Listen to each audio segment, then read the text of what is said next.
আমি চাটনি আম বড়ই, আলু বোখারা, খেজুর, টমেটো এগুলো দিয়ে একটা চাটনি তৈরি করছি। আমার চাটনিটা করতে আমার খুব ভালো লাগে,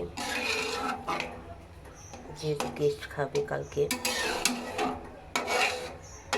আমার বার্থডে, তাই আমি স্পেশালভাবে কিছু চাটনি করছি।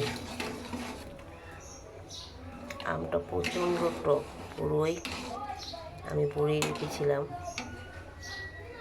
যে পেঁপে, এটা দিয়ে আমি চাটনি তৈরি করছি। আজকে দেরি হয়ে আমি চিনি দিব,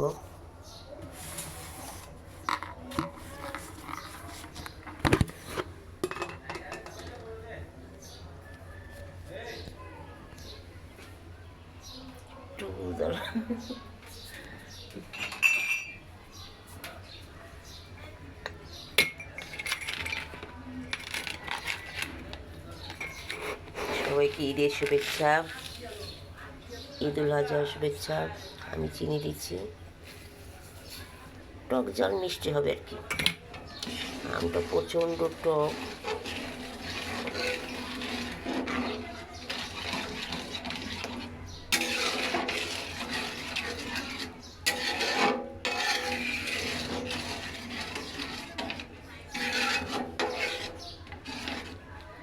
আমি 3টা আম নিয়েছি, আমি 3টা আমের আপনি নিয়েছি, বড়ই নিয়েছি। এই চাটনিটা খেতে আমার খুব ভালো লাগে। আমি বাগার দিয়ে পরে 5 ফোড়ন তেল দিয়ে বাগার দিয়ে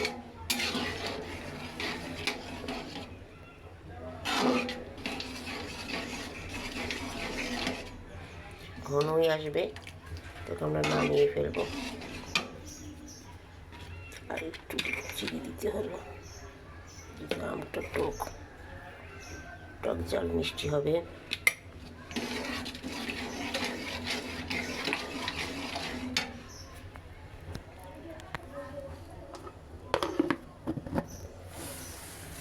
সবাইকে ঈদের শুভেচ্ছা, ঈদ মোবারক।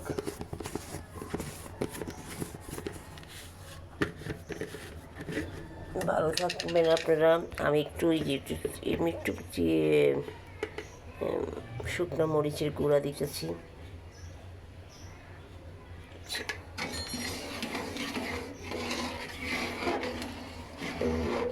একটি রেস্টুরেন্টে যে বিয়ে বাড়িতে যেভাবে চাটনিটা করে, আমি একটা আলু বোখারাই দিয়েছি, আলু বোখারাই দিয়েছি,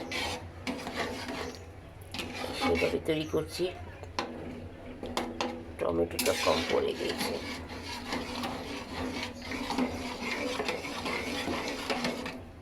আসসালামু আলাইকুম বন্ধুরা, ভালো থাকবেন আপনারা।